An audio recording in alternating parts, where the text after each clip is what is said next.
بسم الله الرحمن الرحيم. الحمد لله حمد الشاكرين، والصلاة والسلام على أشرف الأنبياء والمرسلين نبينا وحبيبنا وقدوتنا محمد بن عبد الله وعلى آله وصحبه ومن استنى بسنته واهتدى بهداه إلى يوم الدين. أما بعد. যাবতীয় প্রশংসা ও গুণগান, হামদ এবং তারিফ সেই মহান অধিপতি, মহাশক্তির আধার, মহাপরাক্রমশালী, এই বিশ্বজগতের একচ্ছত্র নিয়ন্ত্রক পরিচালক রব্বুল আলামিনের শাহী দরবারে হৃদয়ের সবটুকু তাজিম মিশিয়ে কালিমাতুশ শুকর তথা কৃতজ্ঞতা বাণী উচ্চারণ করি। আমরা সকলেই একবার পাঠ করি আলহামদুলিল্লাহ। সালাত সালাম এবং অবারিত শান্তির ধারা বর্ষিত হোক প্রাণপ্রিয় নবী মুহাম্মদ রাসূলুল্লাহ সাল্লাল্লাহু আলাইহি ওয়াসাল্লামের প্রতি। আসুন আমরা প্রিয় নবীর প্রতি সালাত সালাম পেশ করি, পড়ি সাল্লাল্লাহু আলাইহি ওয়াসাল্লাম। প্রাণপ্রিয় উপস্থিতি, সম্মানিত সাথী, ভাই এবং বন্ধুগণ, আজকে আমাদের যে আলোচ্য বিষয় সেটি হচ্ছে মিথ্যাবাদী রাজা বা এমন শাসক যে জনগণের সাথে মিথ্যাচার করে, মিথ্যা কথা বলে। ইসলামে এই ধরনের শাসকের ব্যাপারে কি বলা হয়েছে সে বিষয়টি ইনশাআল্লাহ আজকে আমরা আলোকপাত করার চেষ্টা করব। আমা তাওফীকি ইল্লা বিল্লাহ। প্রিয় উপস্থিতির সাথী বন্ধুগণ, আমরা গত ক্লাসে একটি হাদিস পেশ করেছিলাম। সেই হাদিসটির মধ্যে আল্লাহ নবী সাল্লাল্লাহু আলাইহি ওয়াসাল্লাম 3 শ্রেণীর মানুষের ভয়াবহ পরিণতির কথা বলেছেন।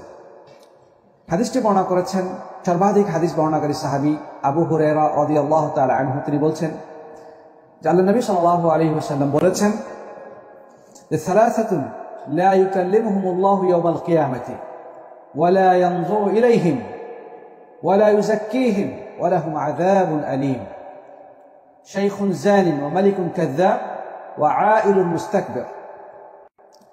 যে 3 শ্রেণীর মানুষের দিকে কিয়ামতের দিন আল্লাহ সুবহানাহু ওয়া তাআলা তাকাবেন না, অর্থাৎ রহমতের দৃষ্টিতে তাদের দিকে তিনি তাকাবেন না। কেননা আল্লাহর দৃষ্টিসীমার বাইরে তো কেউ নাই, তাই না? এবং আল্লাহর দৃষ্টিসীমার বাইরে তো কেউ থাকা সম্ভব নয়। তো কিয়ামতের দিন আল্লাহ সুবহানাহু ওয়া তাআলা তাদের দিকে তাকাবেন না, মানে দয়ার দৃষ্টিতে তাকাবেন না এবং তাদের সাথে কথাও বলবেন না। কথা বলবেন না মানে তাদের সাথে দয়াসুলভ কোনো কথা বলবেন না। তারপরে তাদের জন্য রয়েছে কঠিন শাস্তি, জাহান্নামের ভয়াবহ শাস্তি এদের জন্য অপেক্ষা করছে। রব্বুল আলামিন অনেক মানুষকে জাহান্নামে দেওয়ার আগে ক্ষমা করে দেন। রব্বুল আলামিন ক্ষমা করে দেন, কিন্তু এই শ্রেণীর মানুষদের ব্যাপারে আল্লাহ তাআলার সিদ্ধান্ত যে তিনি তাদেরকে গুনাহ থেকে মুক্ত করবেন না। আল্লাহ সুবহানাহু ওয়া তাআলা জান্নাতবাসীদেরকে যখন জান্নাতে প্রবেশ করাবেন, তাদের মধ্যে নানা ধরনের কিছু সমস্যা যেগুলো থেকে গিয়েছে সেগুলো থেকে তিনি তাদেরকে পুত পবিত্র করে দেবেন। কারোর মধ্যে কোনো হিংসা, বিদ্বেষ, রাগ, ক্রোধ, প্রতিশোধ পরায়ণতা ইত্যাদি কিছুই থাকবে না। আল্লাহ তাআলা জান্নাতে প্রবেশের আগে এগুলো সব সমাধান করে দেবেন। তারপরে তারা একেবারে পরিচ্ছন্ন, পুত পবিত্র হৃদয়ে জান্নাতে প্রবেশ করবে। কিন্তু এই 3 শ্রেণীর অপরাধীর ব্যাপারে আল্লাহ সুবহানাহু ওয়া তাআলার সিদ্ধান্ত যে রব্বুল আলামিন এদেরকে গুনাহ মোচনের ব্যবস্থা করবেন না বা তাদের পাপ থেকে তাদেরকে মুক্ত করার ব্যবস্থা করবেন না। সেই 3 শ্রেণীর মানুষ কারা? প্রথম হচ্ছে শাইখুন জানিন, বয়োবৃদ্ধ জিনাকারী। বয়স হয়ে গেছে, জীবনের শেষ প্রান্তে এসে পৌঁছে গেছে, কিন্তু এই বয়সে এসে জিনা ব্যভিচারে লিপ্ত। এই বয়সে এ ধরনের নোংরা কাজ করে বেড়াচ্ছে। এ সম্পর্কে আমরা গত ক্লাসে সবিস্তারে আলোচনা করেছি। দ্বিতীয় নম্বর ব্যক্তি হচ্ছে মালিকুন কাযযাব, মানে এমন মালিক, মালিক শব্দ অর্থ হচ্ছে রাজা, উদ্দেশ্য হচ্ছে শাসক। এমন রাজা বা এমন শাসক যে প্রচুর মিথ্যা কথা বলে।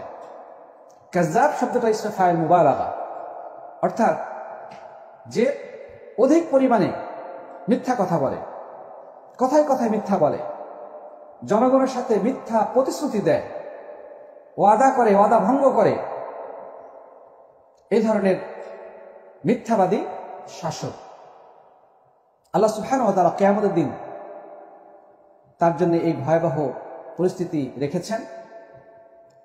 এবং তৃতীয় যে ব্যক্তি বা তৃতীয় শ্রেণীর যে মানুষ, সেটিকে তারা কারা? তারা হচ্ছে আইলুল মুস্তাকবির, অহংকারী দরিদ্র। এমনি তো দরিদ্র, আবার অহংকার করে। ইনশাআল্লাহ লাস্টের বিষয়টা আমরা অন্য সময় আলোচনা করার চেষ্টা করব ইনশাআল্লাহ তাআলা। তো আজকে আমাদের মৌলিক যে আলোচ্য বিষয় বা যেটিকে ঘিরে আমাদের আজকে আলোচনা আবর্তিত হবে, সেটি হচ্ছে যেই শাসক বা যেই রাজা বাদশাহ তার প্রজাদের সাথে বা তার দেশের নাগরিকদের সাথে, জনগণের সাথে মিথ্যাচার করে, মিথ্যা কথা বলে, মিথ্যা প্রতিশ্রুতি দেয়। প্রিয় বন্ধুগণ, আমরা সকলেই অবগত যে মিথ্যা কথা বলা ইসলামে মহাপাপ, এটি কাবিরা গুনার অন্তর্ভুক্ত। এ ব্যাপারে আমরা বিস্তারিত অন্য ক্লাসে আলোচনা করেছি মিথ্যা কথার ভয়াবহতা সম্পর্কে। তারপরে আমরা একটু স্মরণ করে দিতে চাই মিথ্যা কথা বলা ব্যাপারে ইসলাম কি বলেছে।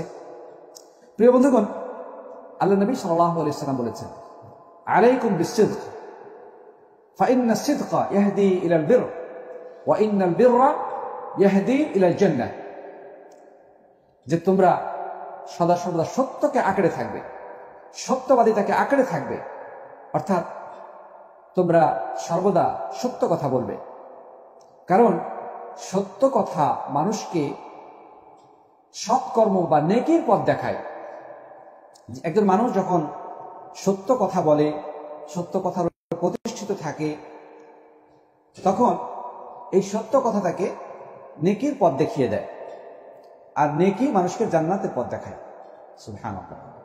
আর সাবধান হয়ে যাও তোমরা মিথ্যা কথার ব্যাপারে। মিথ্যা কথা থেকে তোমরা নিজেরা দূরে থাকবে।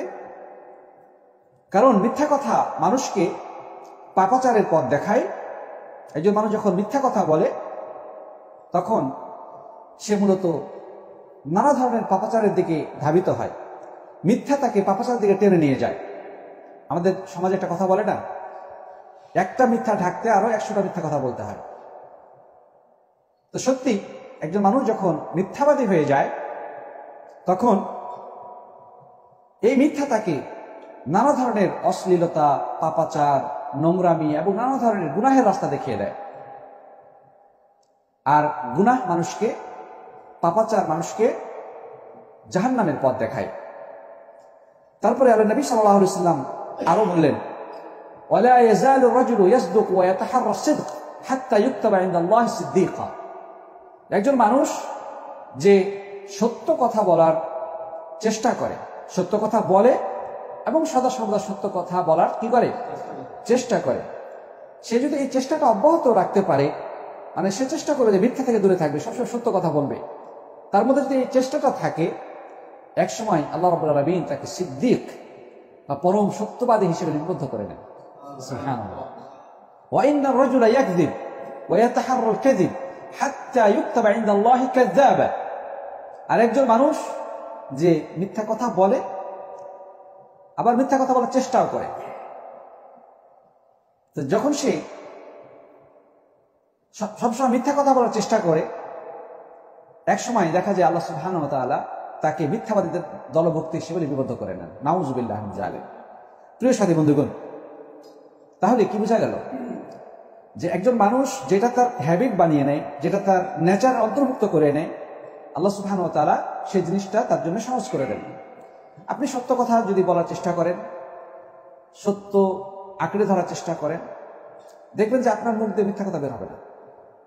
মিথ্যা কথা বলতে গেলে শরীর কাঁপবে, ঠোঁট কাঁপবে, ঠিক না? ঠিক। আর যে ব্যক্তি সবসময় মিথ্যা কথা বলে, তার কাছে মিথ্যা কথা বলা পানির মতো সহজ। প্রয়োজনে অপ্রয়োজনে মিথ্যা কথা বলে। দরকারে মানুষ অনেক সময় বিপদ আপদ থেকে বাঁচার জন্য বা কোনো ধরনের একটা সমস্যা যেন সৃষ্টি না হয় এই জন্য হয়তো মিথ্যা কথা বলে। কিন্তু একটা মানুষ যখন তার নেচারে মিথ্যাটা জড়িয়ে যায়, স্বভাবজাত হয়ে যায়, তখন সে প্রয়োজনীয় মিথ্যা কথা বলে, অপ্রয়োজনীয় মিথ্যা কথা বলে। ফোন করতেছে, কোথায় আছো? এই তো বাড়িতে, অথচ বাড়িতে নাই। এই আসতেছি, এই 2 মিনিট, অথচ সে ভালো করে জানে 2 মিনিট আসতে পারবে না। আধা ঘন্টা পর, আধা ঘন্টায় দেরি হলো কেন? তুমি না বললা 2 মিনিট আসতেছি। এই একটা রাস্তায় জাম লেগে গেছে, মিথ্যা কথা বলে দিল একটা। মানে মিথ্যা কথা তার অভ্যাসে পরিণত হয়েছে, পানির মতো মিথ্যা কথা বলে। তো এই ব্যক্তির অবস্থাটা হলো আল্লাহ রাব্বুল আলামিন এক সময় তাকে মিথ্যাবাদীদের দলভুক্ত হিসেবে লিপিবদ্ধ করে দেন। মিথ্যাবাদীর কাতারে তার নাম চলে গেছে, নাউযুবিল্লাহি মিন যালিক। প্রিয় সাথী বন্ধুগণ, আল্লাহ নবী সাল্লাল্লাহু আলাইহি সাল্লাম আমাদেরকে মিথ্যা কথা বলার সুযোগ দিয়েছেন 3টা ক্ষেত্রে, অতিরিক্ত কোনো ক্ষেত্রে এই সুযোগ নাই। মিথ্যা মানে কি? সত্যের বিপরীত যেটা, অসত্য। তো এই অসত্য কথা বা মিথ্যা কথা বলার 3 জায়গায় অনুমতি আছে, আর বাইরে কোথাও কি নাই, অনুমতি নাই। যেমন এ মর্মে হাদিস বর্ণনা করছেন উম্মে কুলসুম বিনতে উকবা রাদিয়াল্লাহু তাআলা আনহা। তিনি বলছেন, লাম ইসমা'ু নবী সাল্লাল্লাহু আলাইহি ওয়াসাল্লাম ইউরাখিসু ফিল কাযিব ইল্লা ফি 3। যে আল্লাহ নবী সাল্লাল্লাহু আলাইহি ওয়াসাল্লাম থেকে 3টি ক্ষেত্র ছাড়া অন্য কোথাও মিথ্যা কথা বলার সুযোগ দেওয়ার বিষয় শোনা যায় না। অর্থাৎ তিনি মাত্র 3 জায়গায় মিথ্যা কথা বলার সুযোগ দিয়েছেন। 1 নম্বর হচ্ছে ফিল হারব, যুদ্ধ। যুদ্ধক্ষেত্রে যখন কাফির এবং মুসলিমদের মাঝে যুদ্ধ বেঁধে যায়, তখন যুদ্ধের ক্ষেত্রে, যুদ্ধের প্রয়োজনে প্রতিপক্ষকে ঘায়েল করার উদ্দেশ্যে বা প্রতিপক্ষকে পরাজিত করার উদ্দেশ্যে মিথ্যা কথা বলা যায়। 2 নম্বর হচ্ছে ফিল ইসলাহ বাইনান নাস, মানুষের মাঝে সমস্যা সমাধান করার উদ্দেশ্যে। দুজন মানুষের মধ্যে নানা ধরনের সমস্যা চলতেছে, শত্রুতা চলতেছে, কেউ কাউকে দেখতে পারে না, কেউ কথা কারো শুনতে চায় না, তাদের মধ্যে বিশাল দূরত্ব, ঝগড়াঝাটি। তো একজন তৃতীয় পক্ষ যদি মিথ্যা কথা বলে উভয়ের মাঝে সমন্বয় সাধন করে, তাদের দূরত্ব কমিয়ে দেয়, তাদের মধ্যে ভালোবাসা বা সম্পর্ক তৈরি করে দেয়, ইসলাম এটা অনুমতি দিয়েছে।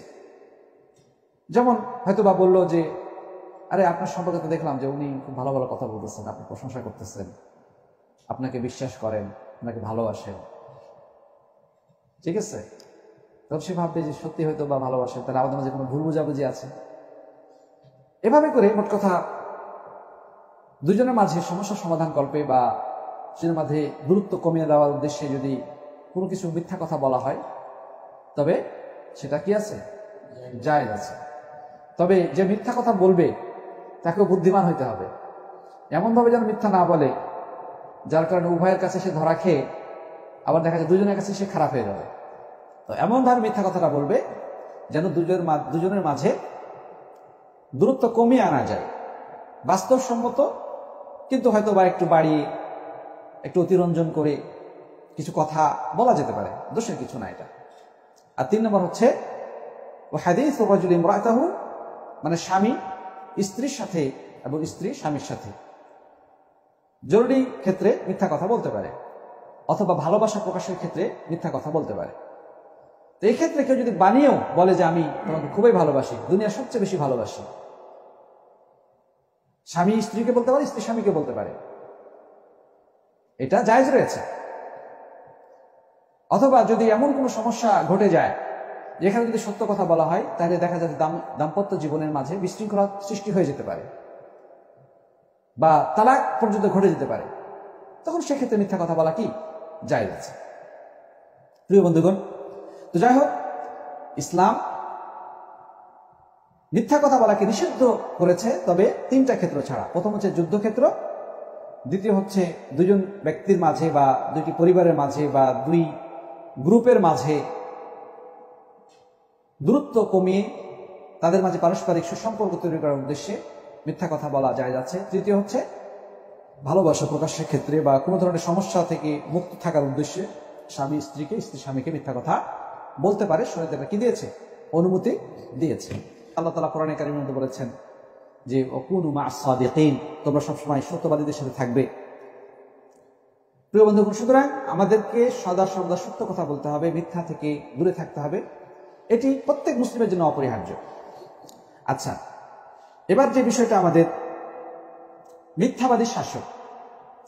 ভাই বলেন দেখি, একজন মানুষ মিথ্যা কথা কখন বলতে চায় বা কখন বলে? সে মিথ্যা কথা বলে একটা বিশেষ প্রয়োজনে, যে হয়তোবা আমি যদি সত্য কথা বলি তাহলে আমার হয়তোবা উনি ক্ষতি করবেন বা আমি ক্ষতিগ্রস্ত হব বা কোনো একটা বিপদ ঘটবে, তাই না?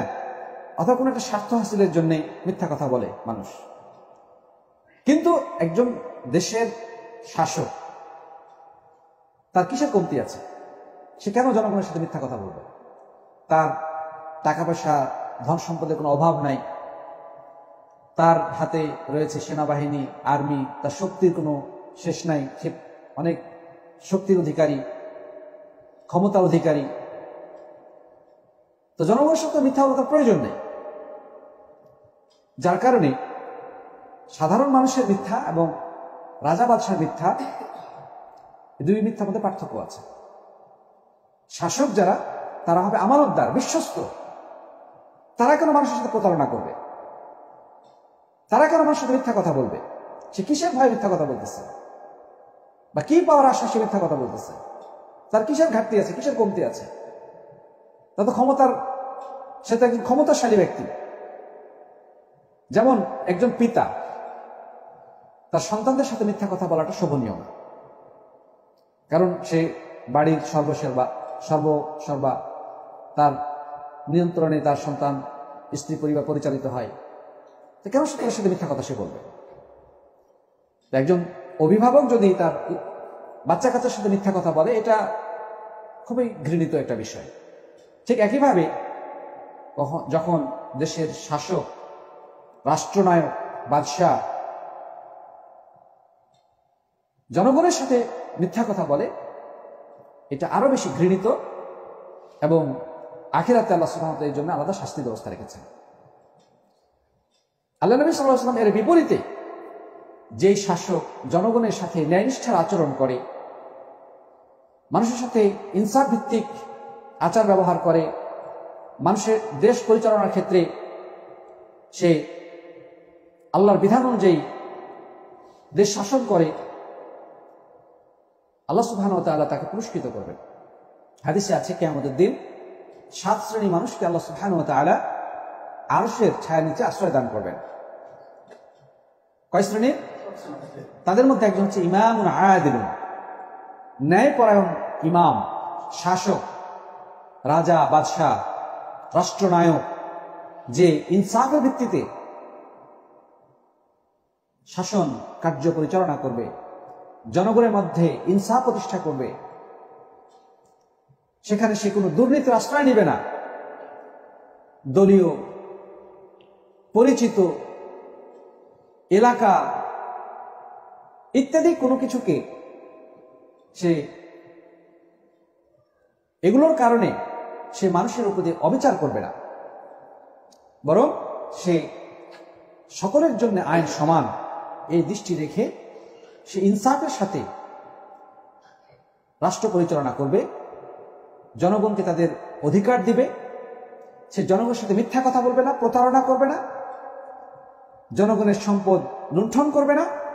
সেই মোট কথা একজন সৎ এবং ইনসাফকারী শাসক যদি হতে পারে, রব্বুল আলামিন তাকে কিয়ামতের দিন আরশের ছায়ার নিচে আশ্রয় দিবেন, যেই ছায়া ছাড়া হাসরের ময়দানে আর কোনো ছায়া থাকবে না। তো সাথী বন্ধুগণ, আমরা এখান থেকে যেটা বুঝতে পারছি যে একজন মানুষ প্রয়োজনে মিথ্যা কথা বলে থাকে, কিন্তু একজন শাসক সে সর্বময় ক্ষমতা অধিকারী হওয়ার পরে যদি মিথ্যা কথা বলে, তাহলে বুঝতে হবে তার নেচারটা আসলে খারাপ, তার রন্ধ্রে রন্ধ্রে মিথ্যা প্রবেশ করেছে। প্রতারণা, মানুষকে ঠকানো, এগুলো তার নেচারে পরিণত হয়েছে। যেভাবে এর আগে আমরা গত ক্লাসে আলোচনা করেছিলাম যে একজন জিনাকারী যুবক বয়সে, তার বিচার বুদ্ধি কম, যৌবনের তাড়না ইত্যাদি কারণে যদি জিনা করেও ফেলে, এটা সমাজে মানুষ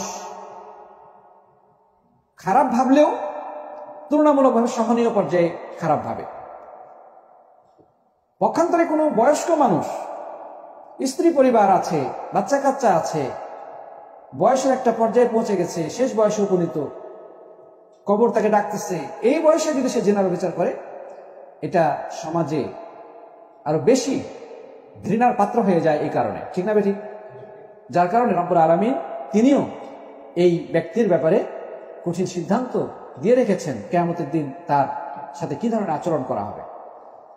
তার জিনা করা কোনো কারণ ছিল না, হালাল ভাবে সে যৌবিক চাহিদা পূরণের ব্যবস্থা ছিল, সে জীবনে অনেক কিছু দেখেছে, অনেক অভিজ্ঞতা অর্জন করেছে, তার মধ্যে সেই যৌন চাহিদাও সেভাবে নেই যেভাবে একজন যুবকের মধ্যে থাকে, কিন্তু তারপরেও সে যদি জিনায় লিপ্ত হয়, তার নিঃসন্দেহে তার এটা নিকৃষ্ট চরিত্রেই বহিঃপ্রকাশ, অথবা সে মনে করতেছে জিনাটা হালকা জিনিস, যার কারণে আখিরাতে তার শাস্তিটা কি অনেক বেশি। প্রিয় বন্ধুগণ, তাহলে আমরা আজকের আলোচনা থেকে যে জিনিসটা বুঝতে পারলাম যে ইসলামে মিথ্যা কথা স্বাভাবিকভাবে চরম ঘৃণিত, নিষিদ্ধ এবং কাবিরা গুনাহ, কিন্তু কোনো ব্যক্তি যদি বিনা প্রয়োজনে মিথ্যা কথা বলে তাহলে তার শাস্তিটা আরো বেশি, এর জঘন্যতা আরো বেশি। বিশেষ করে যখন দেশের শাসক মিথ্যা কথা বলবে, জনগণের সাথে মিথ্যা প্রতিশ্রুতি দিবে, ওয়াদা ভঙ্গ করবে, তাহলে বুঝতে হবে ওই শাসক আসলে নিকৃষ্ট শাসক। যে মিথ্যা কথা বলে, আল্লাহ নবী সাল্লাল্লাহু আলাইহি ওয়াসাল্লাম মিথ্যা কথা বলাকে মুনাফিকের আলামত হিসেবে আখ্যায়িত করেছেন। প্রিয় সাথী বন্ধুগণ, তাই আসুন আমরা নিজেরা ব্যক্তিগত জীবনে মিথ্যা পরিহার করি, সত্যকে আঁকড়ে ধরি এবং সদাসর্বদা সত্য কথা বলার চেষ্টা করি, যদিও তা আমার বিপক্ষে যায়, এবং শরীয়ত অনুমোদিত ক্ষেত্র ছাড়া যেন আমরা কোনোভাবেই মিথ্যা কথা না বলি এবং সদাসর্বদা সত্য কথা বলি এবং সত্যবাদীদের সাথে চলি। তবে আল্লাহ সুবহানাহু ওয়া তাআলার ভালোবাসার পাত্র আমরা হতে পারব। আর যারা ক্ষমতার মসনদে বসে রয়েছেন, তাদের উচিত তাদের জনগণের সাথে সত্য কথা বলা এবং স্বচ্ছভাবে রাষ্ট্রকার্য পরিচালনা করা, মিথ্যা, প্রতারণা, মুনাফিকি, দুর্নীতি, জুলুম, নির্যাতন ইত্যাদি থেকে দূরে থাকা। না হলে তাদের জন্য কিয়ামতের দিন সাধারণ মানুষের থেকেও আরো বেশি ভয়ানক শাস্তি অপেক্ষা করছে। তাদের দায়িত্বটা যেমন বড়, শাস্তিটাও তেমন বড়। কারণ দুনিয়াতে তার দায়িত্ব অনেক বড় ছিল। একটা রাষ্ট্রের অভিভাবক মানে কি? জনগণ সবাই তার আন্ডারে, প্রশাসন, পুলিশ, আর্মি, সর্বস্তরের মানুষ তার অধীনস্থ। কিন্তু এতগুলো মানুষের সাথে যখন সে মিথ্যা কথা বলে, তখন তার ভয়াবহতাটা কিন্তু আরো বেশি, এবং আল্লাহ সুবহানাহু ওয়া তাআলা এই কারণে তাকে জাহান্নামের শাস্তি তো দিবেনই, তার আগে হাসরের ময়দানে তার সাথে কথা বলবেন না, তার দিকে দয়ার দৃষ্টিতে তাকাবেন না, এবং তাকে গুনাহ মোচনের ব্যবস্থা করবেন না। আল্লাহ তাআলা আমাদের সবাইকে কোরআন এবং সুন্নাহর বিশুদ্ধ জ্ঞান এবং বুঝ দান করুন, বলি আল্লাহুম্মা আমিন। আল্লাহ রাব্বুল আলামিন আমাদেরকে সব ধরনের আল্লাহর অপছন্দনীয় কার্যক্রম থেকে হেফাজত করেন, বলেন আল্লাহুম্মা আমিন। জাযাকুমুল্লাহু খাইরান। হাদা সাল্লাল্লাহু আলা নবিয়িনা মুহাম্মদ ওয়া আলা আলিহি ওয়া সাহবিহি আজমাইন। আসসালামু আলাইকুম ওয়া রাহমাতুল্লাহি ওয়া বারাকাতুহু। সুবহানাকাল্লাহুম্মা ওয়া বিহামদিকা আশহাদু আন লা ইলাহা ইল্লা আনতা আস্তাগফিরুকা ওয়া আতুবু ইলাইক।